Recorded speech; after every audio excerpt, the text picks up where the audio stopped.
The day my mother looked me in the eye and disowned me. I didn't cry. I didn't yell. I didn't defend myself. I just stopped talking.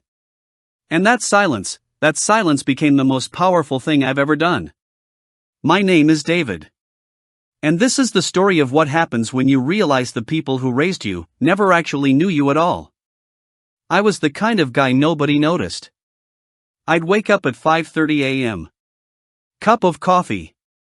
Same mug, blue ceramic, chipped on the handle. Shower. By 6:15, I was in my car heading to the marketing firm where I'd spent the last 8 years building other people's dreams. My salary was decent. Not impressive. $42,000 a year. Enough to pay rent on a one-bedroom apartment in a decent part of town. Enough to help my parents when their medical bills got steep. Enough to keep my head down and be invisible. That's what I was good at, being invisible. My girlfriend Sarah and I had been together 4 years. Good woman. Steady. She worked as a nurse, 12-hour shifts. We barely saw each other on weekdays, but that was normal, wasn't it? That's what life was supposed to be. Work. Sleep. Repeat. My parents, they lived 40 minutes away. My mom, Patricia, spent her days volunteering at church and hosting family dinners. My dad, Robert, was retired. Spent most of his time watching golf and pretending to enjoy it. We weren't close. Not the way people talk about being close. But we were family. And that meant something. Or so I thought. Here's the thing nobody tells you about betrayal: it doesn't always come from strangers. 3 months before that Thanksgiving, something happened at work. I'd been working on a major campaign for a real estate development client. 6 months of research. 300 hours of my time. Late nights. Weekends. I'd found the angle: a way to market affordable housing to first-time buyers by focusing on community, not just cost. It was good work. Even I could see that. My boss, Michael, called me into his office. He had my presentation on his screen. He was smiling. "This is excellent, David. Really excellent." I remember feeling warm. Like maybe this was it. Maybe I was finally going to be seen. "The client loved it," he said. "So much that they want to move forward immediately. I'm putting you as lead on the execution team. Full project ownership." I actually felt my chest get tight. Good tight. Like I was finally moving. "There's one thing though," he said. He leaned back in his chair. "We're going to have to bring in Derek from the New York office. He's more senior. He'll be overseeing." Derek. Derek was the guy who showed up to meetings 10 minutes late and left 15 minutes early. Derek was the guy who took credit for junior staff ideas. I'd watched him do it a dozen times. "But the idea, that was yours," Michael said. "Don't worry. You'll get credit." I got credit. I also got deleted from 3 client meetings. My name was removed from the official project brief.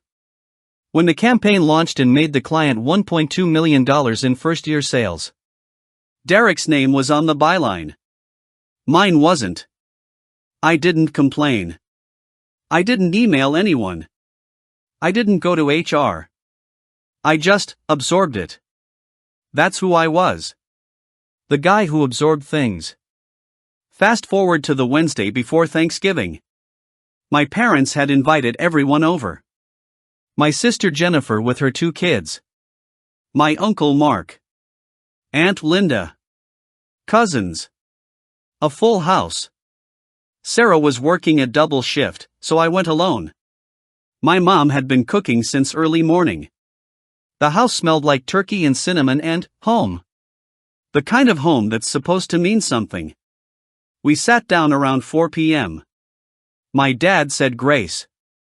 Everyone passed dishes. Normal. Safe. Quiet. And then my mom said something. She said it while I was reaching for the potatoes. David, we need to talk about something. I looked up. She had that expression. The one she got when she was about to say something she'd been rehearsing. Your father and I have been thinking, you need to figure out your life. I set down the potatoes. What do you mean? You're 34 years old, she said. The whole table was quiet now. Everyone was listening. You're not married. You're not progressing in your career. You're just existing. And honestly, we're embarrassed. My uncle cleared his throat. I didn't respond. I just watched her. Your cousin Michael, she continued, gesturing to Michael across the table, he just made partner at his law firm. Jennifer's husband is in management at his company. You work in, what is it again? Marketing? Mom.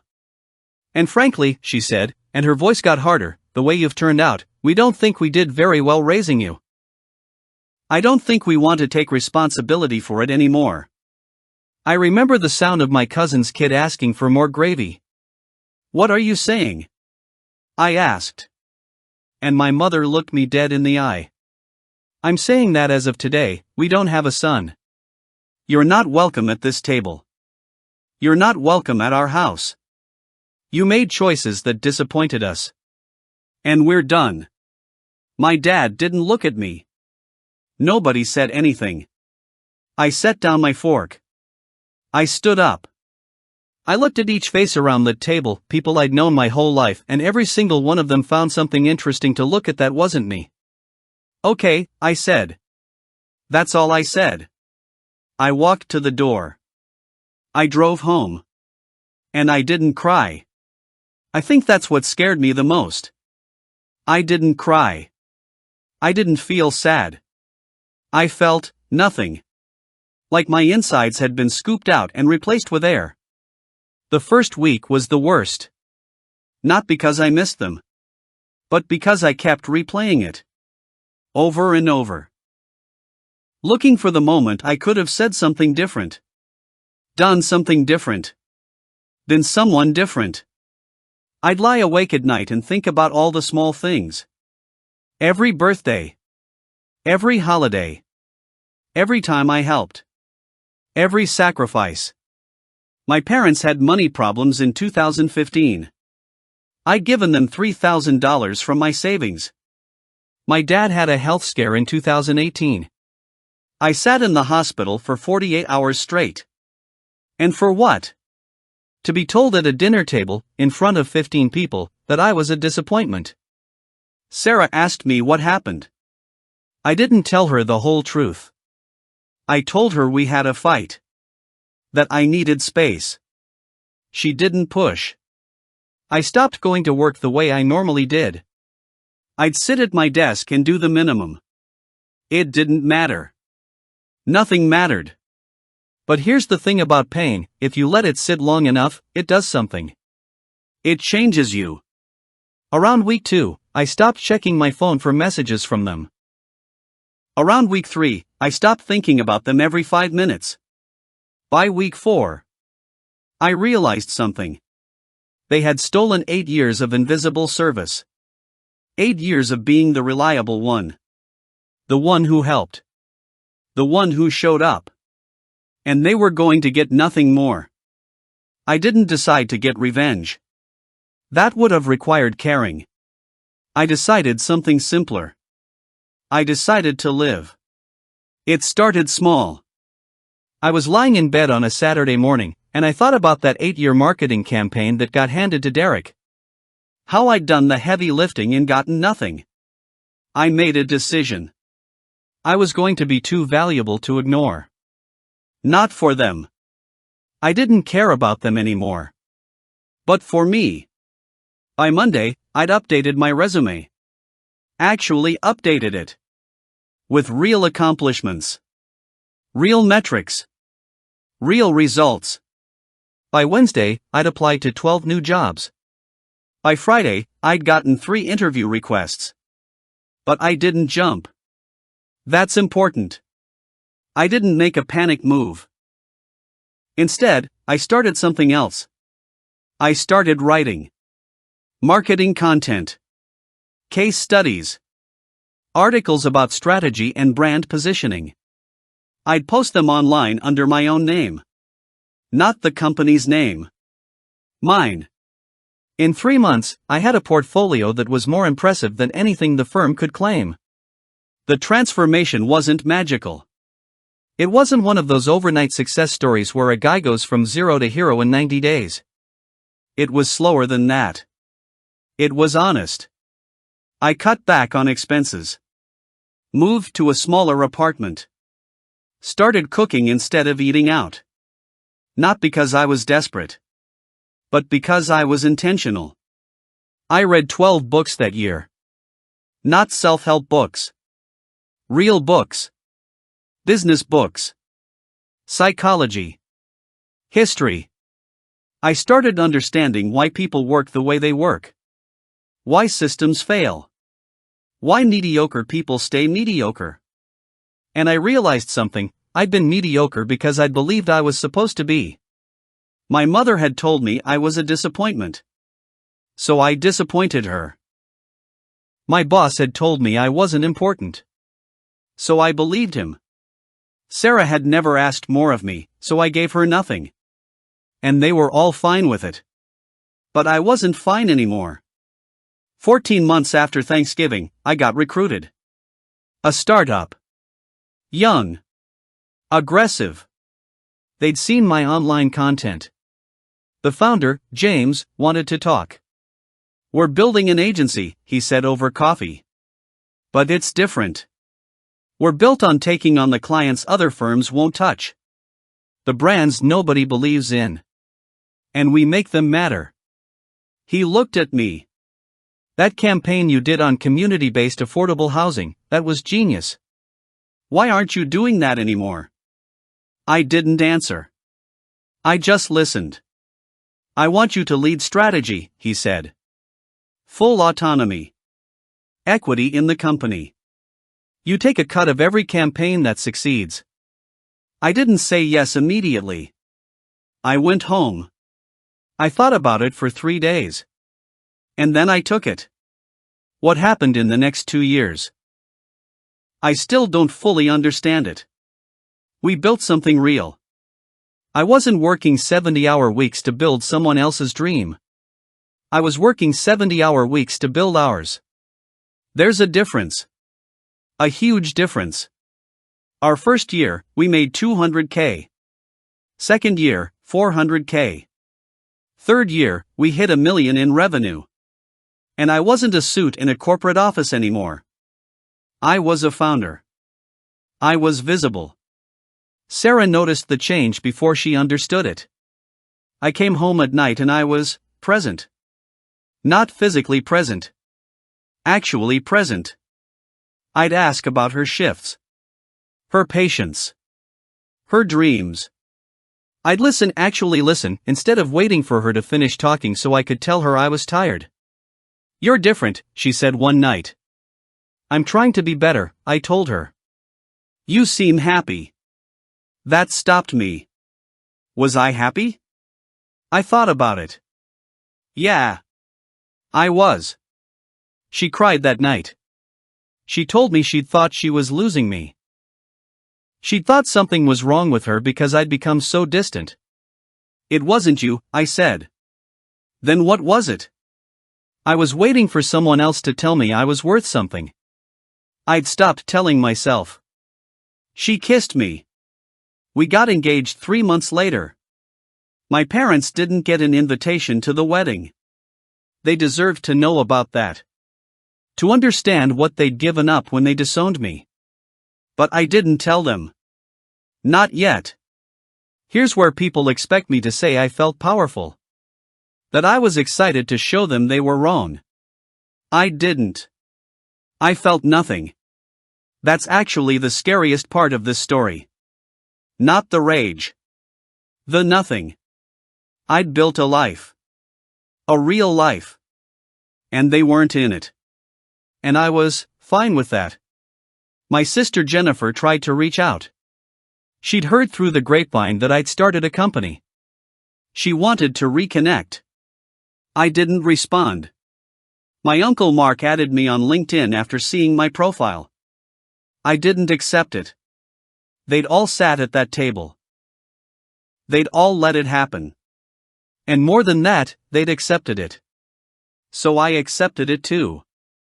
I accepted that we were done. And the weird thing? They couldn't handle it. My Aunt Linda called Sarah's phone. Sarah didn't know who she was. She left a message asking me to call back. I didn't. My cousin Michael sent an email saying our parents were asking about me. I didn't reply. My sister showed up at my office. I wasn't there.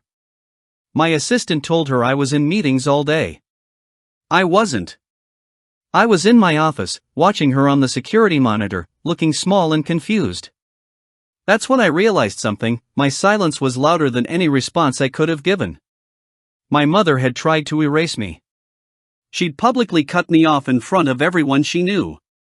And I'd made it impossible for her to ignore me. Because I wasn't fighting back. I wasn't angry. I wasn't trying to prove anything. I was just gone. It came 2 years after the disownment. I was in a restaurant with James and 3 venture capitalists. We were closing a series of funding round. $2 million. My phone vibrated. I ignored it. It vibrated again. And again. After the meeting, I checked. Missed calls from a number I'd deleted but still recognized immediately. My father. There were also 6 voice messages. I didn't listen to them. But I called him back. David, he said. He sounded old. Smaller than I remembered. David, thank God. Your mother, she's not doing well. I didn't say anything. She's been in the hospital for 2 weeks. Stress-related. The doctors say she's. David, she misses you. I listened to him breathe on the other end of the line. Your sister told us about the company. About the funding. We're so proud. Why are you calling? I asked. Because we want our son back. I remember where I was standing. In the parking garage under the restaurant. Concrete. Fluorescent lights. Everything gray and sterile. You have a son? I asked. He went quiet. You publicly disowned me. At a dinner table. In front of everyone you knew. You told me I was a disappointment. That you didn't want responsibility for who I turned out to be. David, we were wrong. We were upset, and we were wrong. No, I said. You weren't upset. You were exactly who you've always been. And I was exactly who I'd always been. We just finally admitted it. Your mother needs you. My mother chose to not have me. So now she doesn't have me. Please, David. Please. I'm asking you. I'm begging you. I thought about the hospital room. My mother in a bed. Realizing that the person she'd written off had actually become someone. The irony was almost beautiful. But not enough. Goodbye, Dad, I said. And I hung up. The company went public 18 months later. I'd kept a small percentage of equity. Nothing crazy. But enough that by age 37, I had more money than my parents would see in 3 lifetimes. I didn't brag about it. I didn't post about it. I didn't send them screenshots of my net worth. I just lived. Sarah and I bought a house. Renovated it. Had a daughter. Named her Claire. Claire will never know my mother. That's a choice I made. A conscious choice. My father tried to reach out again last year. Through Jennifer. Asking if they could meet his granddaughter. I said no. People have asked me if I regret that. If I think I'm being cruel. Here's what I know, my parents made a choice. They chose to erase me because I wasn't impressive enough. And then, when I became impressive, they wanted to be part of my life again. They didn't love me. They loved the idea of me. The version that made them look good at dinner parties. The real me, the struggling one, the invisible one, the one who asked for nothing, he was never enough. So I gave them what they wanted. I stopped being someone they had to be ashamed of. I stopped being their son. Last month, I got a letter. It was from my father. Handwritten. 3 pages. He told me my mother had passed away. Heart attack. Sudden. Quick. He said she'd spent the last 2 years trying to find ways to reach me. He said she'd written me letters, dozens of them, but never sent them because she didn't know what to say. He said she'd kept a photo of me in her nightstand drawer. The one from when I was 10. Before I disappointed her. He wrote, I know you're angry. I know you have every right to be. But I'm your father. And I'm asking you, one more time, to come home. Just once. Just to say goodbye. I read that letter 3 times. I cried. But not because my mother was dead. I cried because even in death, she was trying to rewrite the story. She was trying to be the victim of my silence instead of the architect of our destruction. She spent 2 years writing letters she never sent. 2 years trying to figure out what to say. She had 2 years. She could have called. She could have shown up. She could have said, I was wrong. But she didn't. She waited until it was too late. I didn't go to the funeral. I didn't respond to my father's letter. I did something different. I took my daughter to the park. I pushed her on the swings. I taught her how to jump in a puddle. And I thought about what it means to be a parent. I thought about all the ways I will be different from my mother. I will show up. When my daughter is struggling, I will listen. I will see her. Not the version I want her to be. The person she actually is. And if she ever disappoints me, we will talk about it. We will not pretend it didn't happen. We will not both suffer in silence. We will be honest. That's the revenge I didn't know I was taking. The most powerful one. I'm becoming better than the people who hurt me. Not as a way to hurt them back. But as a way to make sure my daughter never feels what I felt. 3 months after the funeral, my father called Sarah's phone again. He asked if he could come visit. He said he had something important to give me. I was hesitant. But Sarah convinced me. She said everyone deserves a second chance. He drove 4 hours. He showed up at my house on a Saturday morning. He looked like my father but also like someone I didn't recognize. Smaller. Broken in a way I'd never seen before. Sarah made coffee. I let him come inside. He sat in my living room and he cried. I failed you, he said. I knew what your mother was doing was wrong, and I didn't protect you. And I spent 2 years watching her suffer over it, and I didn't have the courage to tell her she was wrong until it was too late. I didn't say anything. I'm not asking you to forgive me, he said. I'm not asking you to pretend it didn't happen. I'm just telling you that I see now. I see what I did. And I'm sorry. It wasn't enough. But it was something. I brought you this, he said. He pulled out an old box. Inside were photographs. Me as a kid. Me in high school. Me at my college graduation. But also, and this is what actually broke me, there were photographs of times I didn't remember. Times my father had been there, even when I wasn't looking. Me at age 6, building a sandcastle with him at the beach. Me at age 13, on his shoulders at a football game.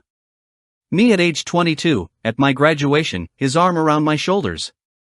In every single photograph, he was looking at me like I was the most important thing in the world.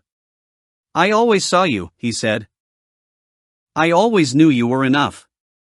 I was just too scared to say it to your mother. And that's on me.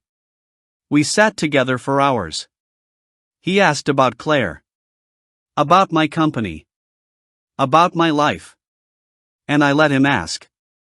By the end, I invited him to stay for dinner. Sarah made pasta. Claire sat in her high chair and threw spaghetti everywhere. My father laughed. A real laugh. For the first time since Thanksgiving, I felt something other than anger or numbness. I felt forgiveness. Not because he deserved it, but because I needed it. People think revenge means destroying someone, making them feel what you felt, proving they were wrong. But real revenge, the kind that actually works, isn't like that. Real revenge is becoming so successful, so happy, so whole that the person who hurt you becomes irrelevant. Not forgotten. Just not important anymore. My mother died believing she'd lost something valuable. She was right. She lost me. But not because I left. Because she pushed me away. And by the time she realized what she'd done, it was too late to fix it. That's the cruelest part of this story. Not my silence. Not my absence. Not even my success. It's that she could have had me the whole time. She just had to see me. Actually see me. The real me. Not the version she thought would make her proud. She never did. So she never had me. I'm 41 years old. I run a company that makes a real difference in people's lives. I'm married to a woman who actually chose me. I have a daughter who will grow up knowing that she's valued exactly as she is. I talk to my father once a week. I don't talk to the rest of my family. I've made peace with that. There are still nights when I think about that Thanksgiving dinner. When I remember sitting at that table and realizing the people I'd sacrificed for didn't actually know me at all. It still stings. A little. But it doesn't define me anymore. What defines me is what came after. What I built. Who I became. Not in reaction to them, but in spite of them. That's the real story. Not the betrayal. Not the silence. But the fact that I transformed that pain into something. I took the empty space they left and I filled it. I didn't do it for them. I did it for me. If you're going through something similar, if someone you love has hurt you in a way that feels permanent, if you feel like you're invisible and nobody will ever see you, here's what I want you to know. You don't need them to know your value. You don't need their approval. You don't need to prove yourself to the people who hurt you. All you need to do is decide, right now, that you're going to be okay. Not someday. Today. Decide that your worth isn't determined by their perception of you. Decide that you're going to build something real. Something true. Something that belongs only to you. And then do it. The silence might be painful at first. But eventually, it becomes power. Silence becomes clarity. Silence becomes strength. And one day, maybe years from now, you'll realize that the people who hurt you have become so small, so irrelevant, that you barely remember why they mattered in the first place. That's when you'll know you've truly won. Not because they're suffering, but because you're not. I didn't lose my family. They lost me. And the irony, the beautiful, painful irony, is that I'm the one who's still here. Building. Growing. Living. They're the ones who are gone.